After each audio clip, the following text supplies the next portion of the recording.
여러분 안녕하세요. 저는 다음 달에 돌을 맞는 아들이 하나 있어요. 아이를 키우다 보니 시간이 정신없이 흐르더군요. 처음 임신을 확인하고 눈물 흘리던 게 엊그제 같은데 벌써 첫 돌을 바라보고 있네요.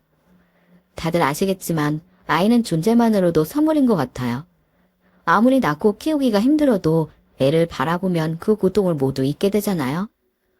세상에 이렇게 달콤한 각성제는 또 없을 거예요. 그런데 그런 귀하고 사랑스러운 아들을 얻기까지 저는 힘든 기다림의 시간을 보내야 했습니다. 하지만 그 고통의 시간도 옆에서 함께 응원해주는 남편이 있어 버틸 수 있었네요. 남편은 결혼 전부터 저에게 정말 잘했습니다. 결혼 후에도 아이가 생기지 않아 힘들어하는 저를 잘 다독여 결국 엄마가 될 수 있게 해줬어요.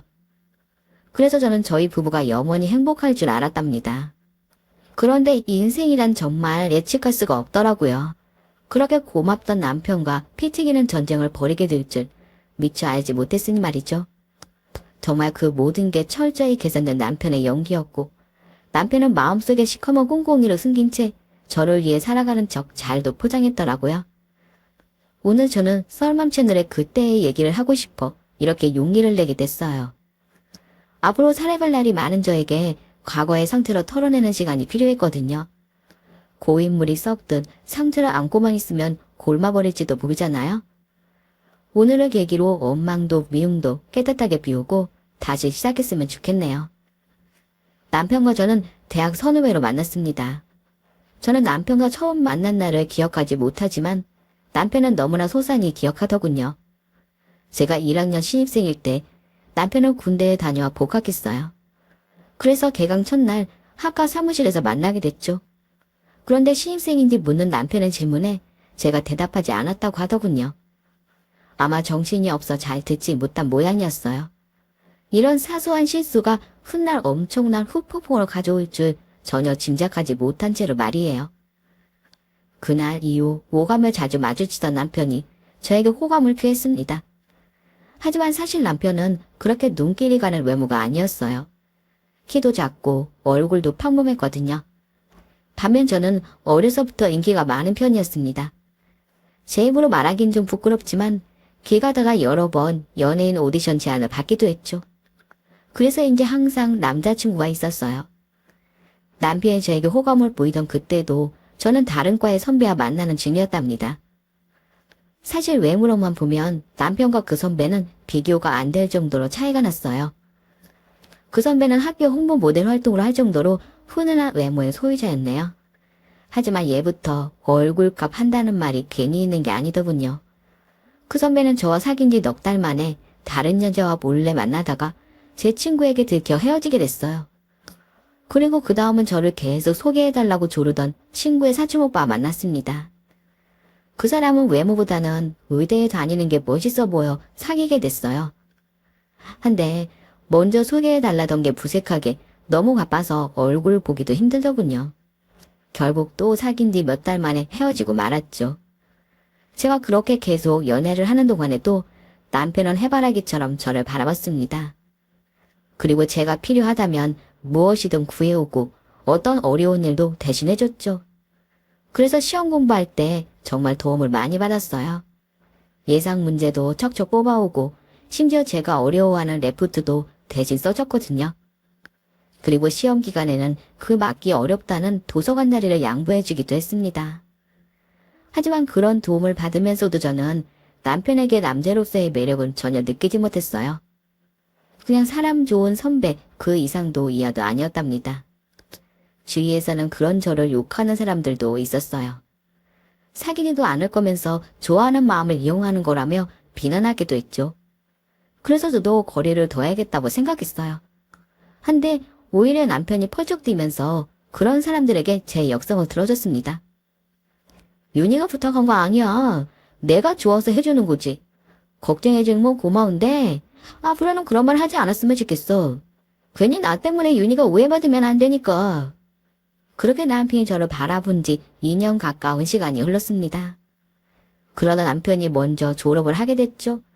하지만 졸업 후에도 종종 학교에 찾아왔어요. 아는 사람들은 다 알겠지만 저를 보기 위해 갖가지 핑계를 대고 찾아오는 거였죠. 물론 저도 남편이 끔찍하게 싫은 건 아니었답니다.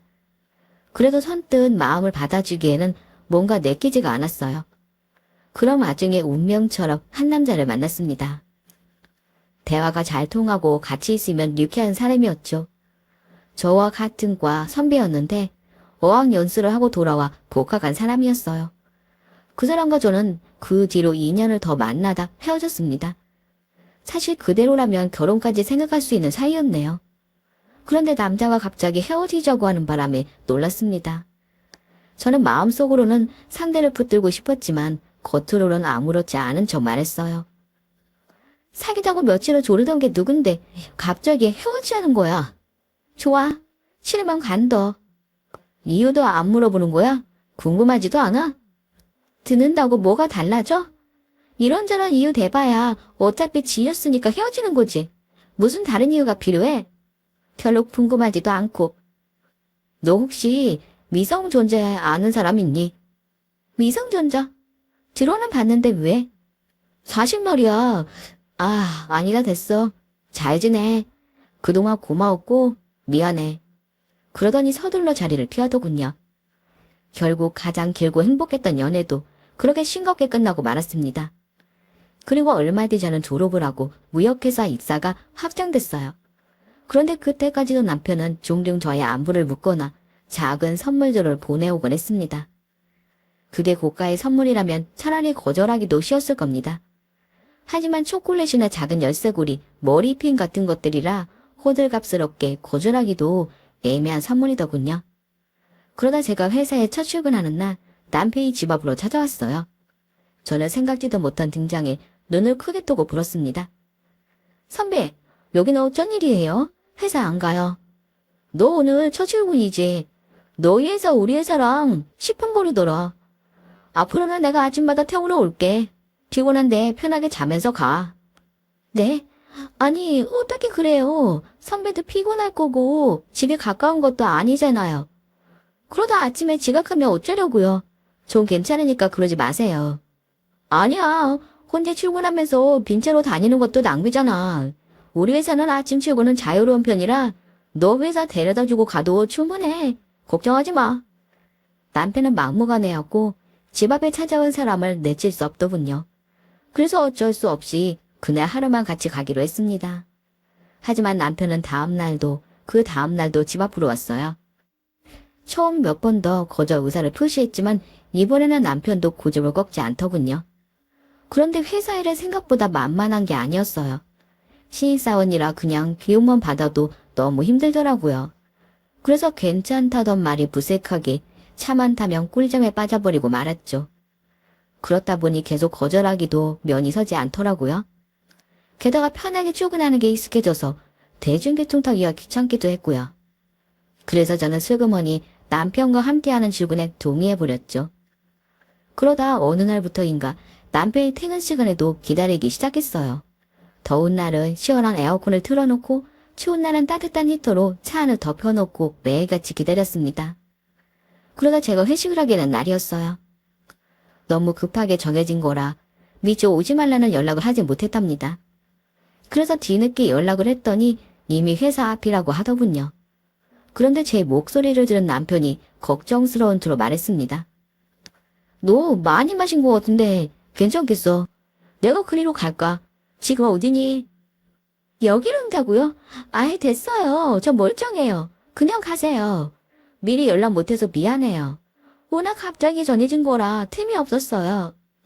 아니야. 아무래도 많이 취한 것 같아. 그리고 이미 시간이 늦었는데 어떻게 가려고 그래? 택시 타면 돼요. 길에 택시가 넘치는데 무슨 걱정이에요? 요즘 술 취한 여자가 혼자 택시 타는 거 얼마나 위험한지 몰라. 안 돼. 내가 갈 테니까 어딘지 말해봐. 여기 골목이라 주차할 곳이 없을 것 같은데. 그러면서 술김에 자꾸 부치는 남편에게 회식 장소를 알려주고 안으로 들어갔죠. 그 뒤로도 저는 계속되는 건배 제의를 거절하지 못하고 완전히 취해버리고 말았습니다. 그러자 여자 부장님이 저를 자기 차에 태워 집에 데려다 줬답니다. 그리고 저는 곧장 잠이 들어버렸어요. 한참 정신없이 자다가 갈증을 느끼고 눈을 떴는데 기분이 이상한 거예요. 뭔가를 잃어버리고 온 것 같이 찜찜한 기분이 들더라고요. 그래서 휴대폰을 찾아보니 부재중 전화 52통이 와 있는 겁니다. 저는 그제야 남편을 회식 장소로 부른 게 떠올랐어요. 하지만 시간은 이미 새벽 4시가 넘어 있었죠. 기다리다 집에 갔겠지 하고 생각했는데 마지막 전화가 불과 10분 전에 왔다는 걸 알게 됐어요. 그래서 설마 하며 연락해봤지만 전화기가 꺼져 있더라고요. 저에게 계속 연락하느라 배터리가 방전된 모양이었습니다. 어떻게 해야 할지 몰라 망설이던 저는 택시를 타고 다시 회식 장소에 가봤어요. 당연히 거리는 어둡고 상점들은 문을 닫았더군요. 두리번거리며 주위를 둘러봐도 남편은 보이지 않았어요. 그래서 다시 택시를 타려고 하는데 멀리서 익숙한 형체가 나타났죠. 제가 놀라서 달려가니 동태처럼 온몸이 얼어버린 남편이 저를 보며 물었어요. 미리야, 너 어디 있었어? 한참 찾았잖아. 난 무슨 일이 난 줄 알고. 다시 한번 돌아보다가 경찰서에 가보려고 했어. 아무 일도 없는 거야. 당연하죠. 있긴 무슨 일이 있어요. 선배 바보예요? 원래 기록적인 한파라고 계속 뉴스에 나왔는데 롯데 길바닥에서 기다린 거예요. 차는 어디 있어요? 왜 차를 두고 밖에서 떨어요? 저것 봐. 입이 얼어서 말도 잘 못하네. 골목이라 주차할 수가 없잖아. 저기 공영 주차장에 주차하고 걸어왔지. 나 괜찮아. 중간에 잠깐씩 들어가서 몸 좀 녹이고 그랬어. 근데 너는 별일 없는 거지? 전화는 왜 안 받았어? 무슨 일 난 줄 알고 얼마나 놀랐는지 알아. 답답해 정말. 전화를 안 받으면 그냥 갔어야죠. 손이 그렇게 얼더러 뭐 하는 거예요? 이리 줘봐야 좀. 저는 꽁꽁 얼어 얼음장처럼 차가워진 남편의 손을 제 손으로 비비며 녹여주었습니다. 그랬더니 남편의 얼굴이 토마토 빗으로 물들며 어쩔 줄을 모르더군요. 그때 저는 이유도 모르고 눈물이 터져버렸어요. 그 감정이 고마움인지 답답함인지 아니면 동경인지 알 수 없더군요. 하지만 울고 있는 저를 바라보며 안절부절하지 못하는 남편에게 감동한 건 확실했어요. 그래서 저는 눈물 젖은 목소리로 말했습니다. 도대체 내가 뭘 하고 이렇게까지 하는 거예요. 못 살아 정말. 그렇게 저는 남편에게 기대어 한참을 울었고 그날부터 저희는 연인이 되었습니다. 그리고 2년 후 결혼까지 하게 됐죠. 남편은 결혼 후에도 한결같이 저에게 잘해줬어요. 늘 예쁘다고 말해주고 저를 위해 뭔가를 해주려고 노력했어요. 시부모님도 순박한 시골분들이라 별다른 참견을 하시지도 않았어요. 그저 1년에 서너 번 기념일과 명절을 뵙는 게 다였죠. 하지만 그런 저에게도 고민은 있었어요. 바로 결혼 2년이 넘도록 아이 소식이 없는 게 문제였답니다. 병원에 가서 이것저것 검사도 해봤지만 별다른 이상은 없다고 했어요. 건강한 부부가 1년 이상 아이가 없으면 나님이라고 부른다는 걸 그때 알게 됐죠. 그래도 남편이나 시댁이 눈치를 주는 건 아니었어요. 오히려 애 같다는 건 저희 친정엄마 같더군요. 엄마는 한약을 지어주시고 몸이 차니 꼭 양말을 신으라고 신신당부하셨답니다. 엄마가 그러시자 저도 덩달아 조급해지더라고요. 그리고 제가 스트레스를 받자 남편도 신경이 쓰이는 것 같았어요. 그래서 이제 어느 날 조심스럽게 회사 얘기를 꺼내더군요. 자기야, 우리 아무 이상 없다고 하는데 애가 안 생기는 건 스트레스가 원인 아닐까? 의사도 그랬잖아. 마음이 편해야 한다고. 근데 자기 요즘 회사 일도 많고 김 부장이 자꾸 괴롭힌다며. 그러니 애가 생기겠어. 난 자기랑 둘이서만 살아도 되는데 자기가 스트레스를 받으니까 이왕 가릴 거면 하루라도 빨리 가렸으면 좋겠어. 이러다 자기 건강해질까 봐 걱정하고. 그래서 오빠는 어떻게 했으면 좋겠는데. 물론 자기가 일을 좋아하는 건 알지만 일에서 받는 스트레스를 무시 못하니까 당분 많이 쉬어보는 건 어떨까? 경력도 있고 애 넣고 다시 일하고 싶으면은 내가 적극적으로 도와줄게. 사실 나도 고민 안 해본 건 아니야. 한 살이라도 어릴 때 낳아야 힘도 덜 들 것 같고. 좋아, 알았어. 내일 회사에 바로 말할게. 일은 다시 해도 되지만 아이는 시기 늦추면 더 어려워질 수도 있으니까. 정말? 어려운 결심인데 고마워. 우리 병원에서 시키는 거 다 하면서 마음 편히 노력해보자. 내가 집안일 더 많이 도와줄게. 자기는 영화도 보고 책도 보고 무조건 마음 편하게 지내. 알겠지? 응, 얼마나 예쁜 애가 나오려고 이렇게 뜸을 들이나 몰라. 빨리 왔으면 좋겠다. 그렇게 저는 남편과 상의 끝에 회사를 그만뒀어요. 그리고 집에서 휴식을 취하면서 병원에 다녔습니다. 사실 산부인과라는 게 회사 일과 병행하며 다니기는 힘든 부분이 있더라고요. 주기적으로 계속 가야 하는데 동료나 상사에게 눈치도 보이고 말이죠. 그래서 아예 회사를 그만두고 나니 확실히 마음은 편해졌어요. 눈치 보며 서두르지 않고 느긋할 수 있는 것만으로도 훨씬 편안하더군요. 정말 그런 이유였는지 신기하게도 회사를 그만두고 석 달 만에 임신이 됐습니다. 사실 시험관 아기를 해보려고 준비 중이었는데 시술을 하기도 전에 자연 임신이 돼버린 겁니다. 저는 너무 행복해서 제일 먼저 남편에게 연락했어요. 남편도 저처럼 깊은 목소리로 답해줄 거라 기대하며 전화를 걸었죠. 그런데 제가 임신했다고 말하자 잠시 침묵이 흘렀습니다. 저는 혹시 남편이 우는 게 아닌가 생각했어요. 하지만 이내 건조한 음성으로 대답하더군요. 그래? 잘했네. 고생했어. 근데 나 지금 회의 들어가야 해서 이따가 집에 가서 봐. 그러더니 제 답은 듣지도 않고 전화를 끊더라고요. 저는 섭섭한 마음을 감춘 채 친정과 시댁에도 이 사실을 알렸습니다. 물론 양가 부모님도 무척 기뻐하셨어요. 한데 가장 기뻐할 줄 알았던 남편의 심드렁한 반응에 저도 그만 김이 빠지더군요. 그래도 퇴근할 때는 케이크라도 사와 축하해줄지도 모른다고 기대했죠. 하지만 남편은 집에 와서도 임신에 대한 말은 한마디도 꺼내지 않았어요. 그러더니 밥만 먹고 바로 잠이 들어버렸습니다. 저는 실망스러웠지만 한편으로는 회사에 무슨 일이 있나 싶어 걱정되기도 했어요. 그런데 그게 아니었습니다. 그날부터 돌변한 남편의 냉랭한 태도는 임신 기간 내내 이어졌답니다. 저는 영문을 몰라 너무 답답했어요. 제가 무슨 일이 있는지 물어도 돌아오는 답은 늘 같았습니다. 바로 콧방귀를 끼며 저를 무시하는 말이었죠. 일은 무슨 일? 너만 보면 숨 막히는 거 말고는 아무 일도 없어. 너 요즘 거울은 아예 안 보냐? 얼굴에 얼룩덜룩 김이 올라오는 거 알고는 있어. 아무리 결혼해서 아줌마 됐다고 해도 아직 애도 낳기 전인데 좀 너무한 거 아니야? 요즘은 내가 누구랑 결혼했었는지 기억도 안 난다니까. 옆집 아줌마랑 사는 기분이야. 임신하면 원래 살도 좀 붓고 기미도 올라오고 그러는 거래. 다 호르몬 때문이라고.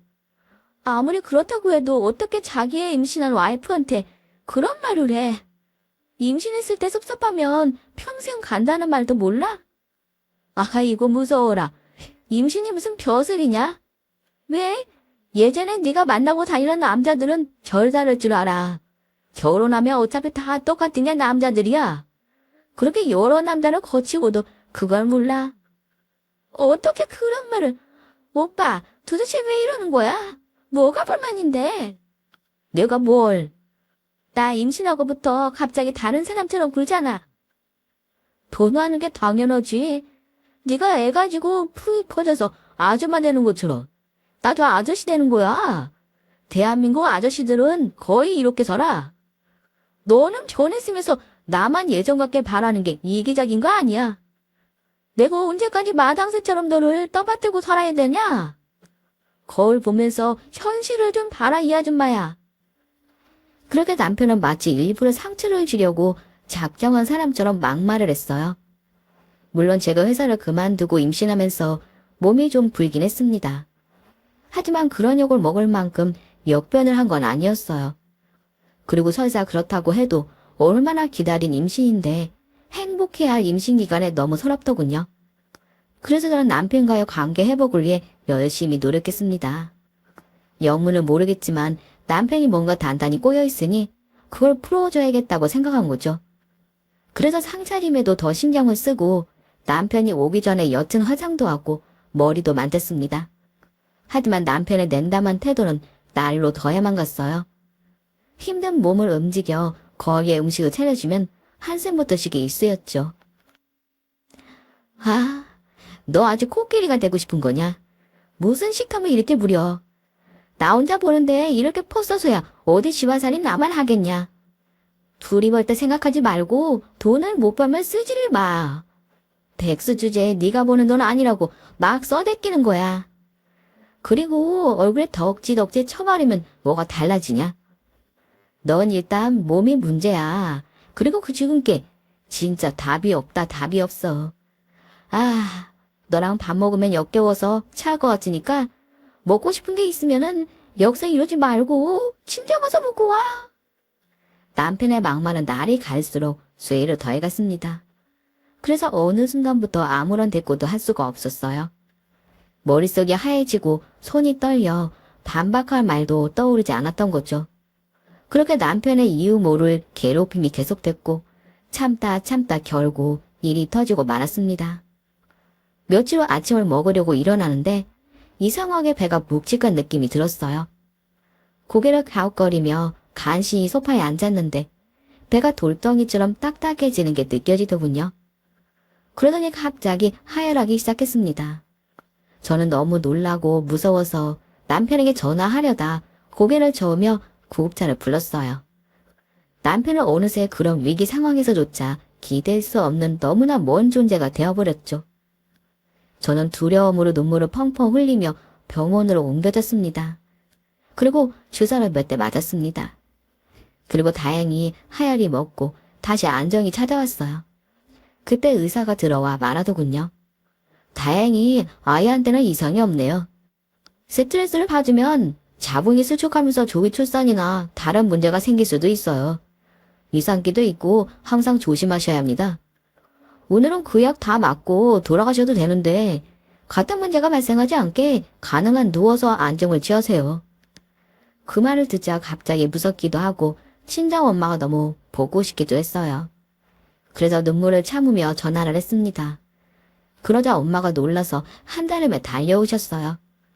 그리고 그 사건을 또 득달같이 시어머니에게 전하시더군요. 저는 집에 돌아갈 엄두가 나지 않아 태어나고 얼마간 친정에서 지냈답니다. 하지만 일주일이 지나자 남편이 와서 저를 데리고 집에 가겠다고 하더군요. 저는 절대 못 간다고 버티고 싶었지만 부모님을 걱정시킬 수 없어 따라가게 됐네요. 그리고 아이가 위험했다고 하면 남편이 태도를 달리할지도 모른다는 기대도 있었죠. 하지만 집안에 들어서면서부터 그 기대는 산산조각이 나고 말았습니다. 남편은 현관에 제점을 아무렇게나 던져놓고 혀를 꿀꿀 차며 나지막히 짓거렸어요. 뭐 애 하나 낳는 걸 이렇게 요란하게 하나? 임신하는 것도 요란, 기다리는 것도 요란. 이제 애 나오면 뭐 유세에다 도배라도 하겠어. 아, 피곤해. 남편은 조금 전까지도 엘리베이터에서 만난 이웃에게 아이 자랑을 했어요. 그러면서 제 손을 꼭 잡기도 했죠. 그런데 집에 들어서자마자 본색을 드러내며 짜증을 내는 모습에 기가 차더군요. 그런데 그런 일이 있고 얼마 후 시어머니가 흑염소로 고와서 올라오셨습니다. 어머니는 제 손을 잡고 당부하셨어요. 아가, 흑염소가 원래 산모랑 애한테 좋아. 빈혈에도 좋고 기력도 회복할 수 있게 해준단다. 애도 더 튼튼하게 해준다니까 매일매일 꼭 챙겨 먹거라. 한 방울도 남기지 말고 너 혼자만 다 먹어야 해. 알겠지?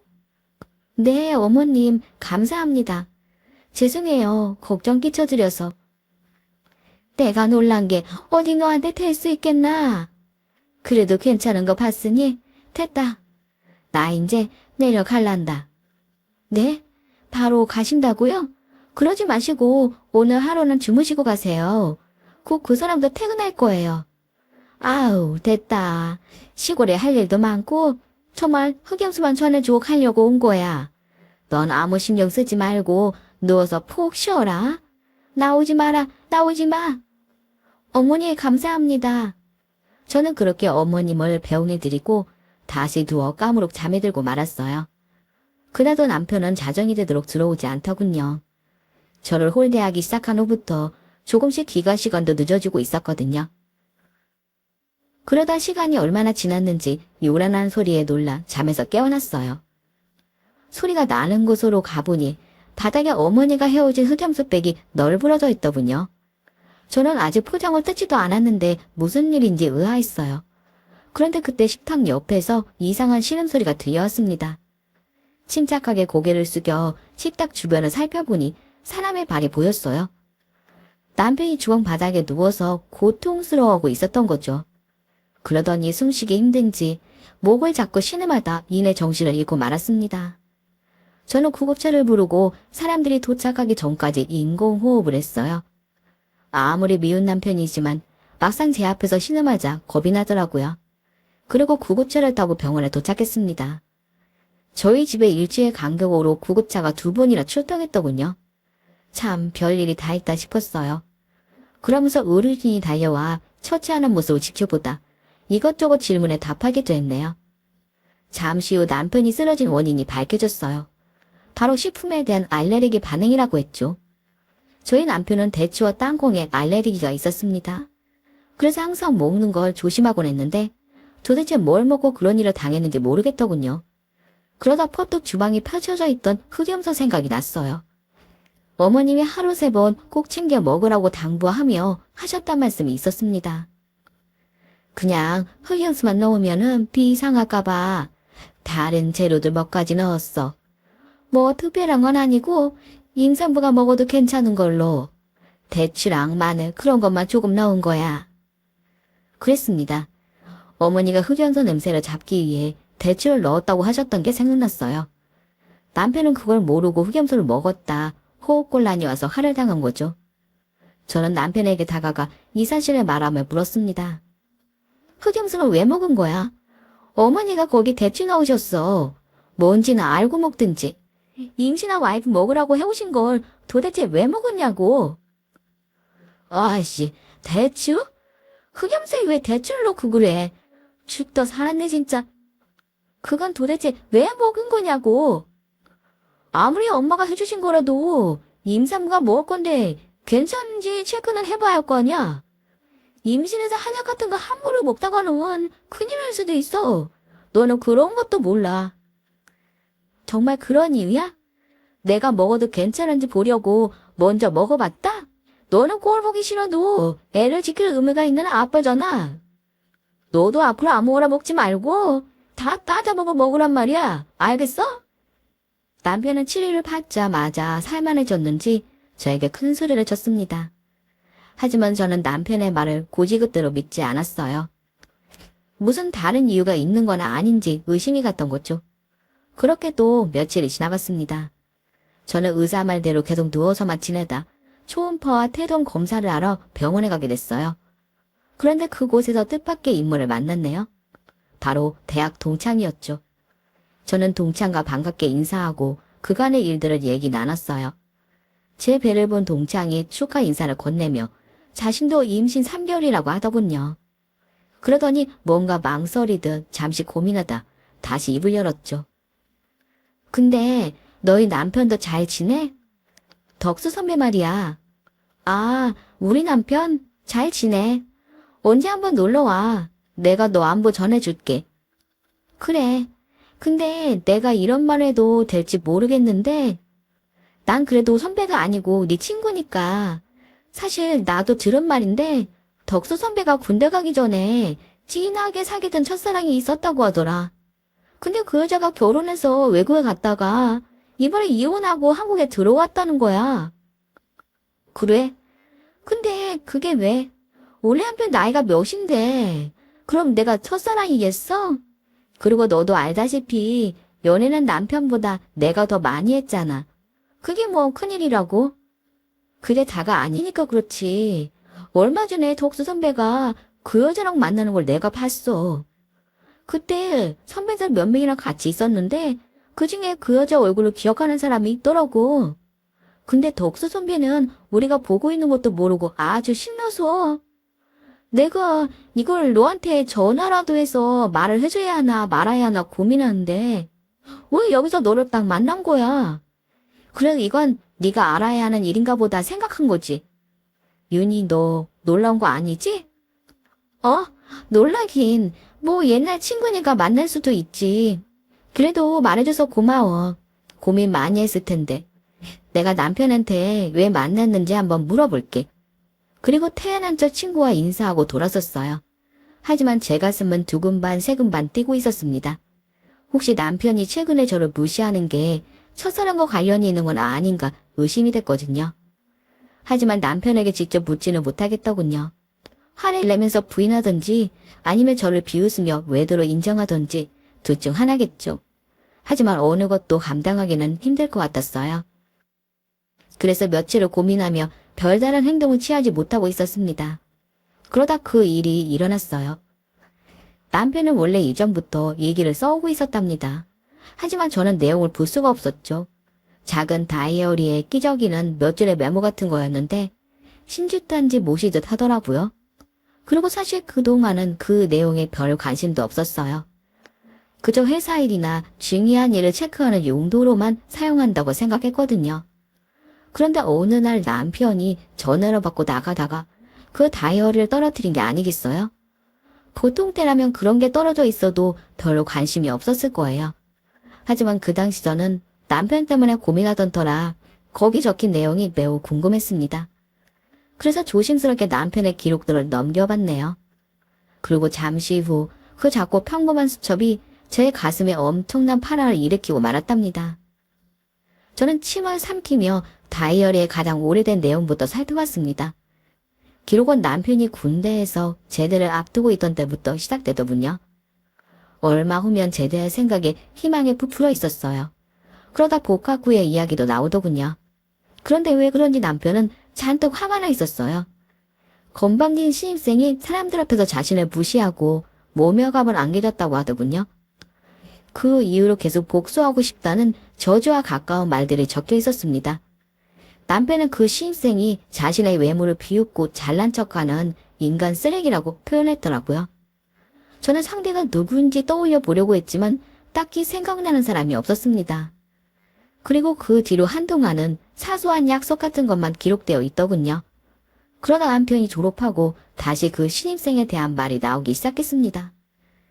그런데 그때부터 제 가슴이 두근거리며 얼굴에서 핏기가 가시고 말았어요. 남편이 적은 말들이 전부 한 사람을 지목하고 있었기 때문이죠. 그건 바로 저였어요. 남편이 그렇게나 이를 갈았던 상대가 저라는 것이 너무나 충격적이더군요. 제가 기억하지도 못하는 원한을 가지고 저에 대한 분노를 키우며 복수를 결심하고 있었더라고요. 그게 결국 오기로 이어지며 저와 결혼까지 다짐하게 만든 거죠. 제가 애틋한 수뇌부로 착각했던 남편의 마음은 저에 대한 미움과 광기였던 겁니다. 남편은 저를 손에 넣고 흔들며 괴롭히고 싶다고 하더군요. 그러면서 볼품없는 애엄마로 전락하고도 자기를 무시할 수 있는지 지켜보겠다고 했어요. 저는 남편이 임신 후에 갑자기 변했다고 생각했습니다. 하지만 그게 아니었던 거예요. 남편은 오직 그날만을 위해 오랜 시간을 준비하고 달려왔던 겁니다. 저희의 결혼은 결국 어떻게든 저를 망가뜨리고 그 위에 군림하고 싶었던 남편의 복수극이었어요. 그렇게 수단 방법을 가리지 않고 저와 결혼해서 집안에 들여앉혔던 거죠. 저는 온몸에 소름이 끼쳐 더 이상 그 집에 있기가 무서웠어요. 하지만 그렇다고 무작정 도망칠 수는 없었습니다. 너무 억울하고 치가 떨렸기 때문이에요. 최근 기록에는 남편이 외도한 정황까지 적혀 있었거든요. 사랑스러운 첫사랑을 만나 원없이 행복하다고 하더군요. 그러면서 흑염소에 대한 궁금증도 해결해 주었죠. 남편은 정력에 좋다는 흑염소를 먹고 20대로 회춘이라도 하고 싶었나 봅니다. 그래서 임신한 와이프의 약까지 훔쳐먹으며 내언녀에게 정력 자랑을 하라고 했어요. 그런데 생각지 못한 대처 알레르기 때문에 미수에 그치고 말았던 거죠. 저는 억장이 무너지고 지난 세월이 너무 억울했습니다. 그래서 저에게 복수를 결심했던 남편처럼 똑같이 조용하게 반격을 준비했어요. 그래서 그날부터 남편의 막말을 흘려들으며 외도의 증거들을 모았습니다. 마음 같아서는 당장 그 집을 떠나고 싶었지만 무섭다고 피하면 아무것도 되는 게 없었어요. 그래서 꾹 눌러 참고 남편 차의 블랙박스 영상과 카드 내역서 등을 모았습니다. 그걸로 두 사람의 농도 짙은 대화와 모텔 출입 내역까지 확보할 수 있었죠. 그리고 충분한 증거가 준비됐을 때 친정으로 들어가 이혼 소송을 청구했습니다. 제가 아무것도 모르고 있다고 생각한 남편은 갑작스러운 상황에 당황하더군요. 그래서 그제야 다급하게 변호사를 알아봤답니다. 하지만 너무나 명백한 증거들이 발목을 잡았죠. 결국 저는 남편과 상간녀에게 위자료와 손해배상으로 각각 3천만 원을 받게 됐어요. 그리고 뱃속 아기의 양육비로 한 달에 100만 원을 청구해 승소했습니다. 남편은 법정에서 마지막으로 만났을 때 저를 보며 온갖 험한 소리를 내뱉더군요. 천박하고 독한 것. 넌 예나 지금이나 내 인생의 쓴맛을 보여주려고 태어난 인간이야. 마음대로 생각해. 난 기억도 못하는 일 때문에 이런 엄청난 일을 벌인 너는 정말 사이코 또라이야. 그럴 줄 알았어. 나한테 그런 모욕을 안겨주고 넌 아무것도 기억 못할 줄 알았다고? 설사 상처받는 일이 있었다고 해도 말로 풀고 사과를 받았으면 될 일이야. 그런 헛된 복수심 때문에 인생을 걸어? 제정신이니. 너나 망가뜨릴 수만 있다면은 못할 일이 없을 것 같았지. 원하는 대로 다 하지는 못했지만 반은 달성한 셈이야. 그렇게 콧대 높던 천하의 오윤희를 백석이혼녀로 만들었으니까. 내 딸린 네가 앞으로 어떤 부르고 당하면서 살아가나 내가 똑똑히 지켜봐 줄 거야. 미안한데 난 너처럼 어리석지 않아. 앞으로 내 인생에 어떤 역경이 와도 난 그걸 내 힘으로 극복할 거야. 그리고 아무도 원망하지 않을 거야. 남을 원망하며 낭비하기에는 인생이 너무 짧거든. 하, 너 잘났다. 언제까지 그렇게 도도할 수 있는지 두고 보자. 그렇게 마지막까지 악담을 하며 자리를 떠나더군요. 나중에 알고 보니 제가 2년 넘게 만난 남자와 헤어진 이유도 남편 때문이었어요. 남편이 미성년자 임원인 자기 속배에게 부탁해서 남자친구에게 헤어지라고 압력을 넣었던 거예요. 그대로 두면 제가 정말 그 남자와 결혼해버릴 것 같았답니다. 저는 아직도 남편의 마음이 완전한 복수심이었는지 애증이었는지 모르겠어요. 하지만 분명한 건 그대로 살았다가는 저희 아이까지 지옥에서 살게 했을 거란 사실이었죠. 그래서 제 선택에 일말의 후회도 없답니다. 저는 지금 친정 부모님의 도움으로 아들을 키우며 제 취업을 준비하고 있습니다. 아이가 어린이집에 다니면 바로 이력서를 내고 사회에 나갈 생각이에요. 저와 아이가 상처를 딛고 온전한 행복을 얻을 수 있도록 여러분이 응원해 주시겠어요? 그럼 기은 사연 함께 해주신 모든 분들에게 축복이 함께하기 기도하며 사연을 마치겠습니다. 모두 즐거운 하루 보내세요. 오늘 썰맘 사연도 함께 읽어주셔서 감사합니다.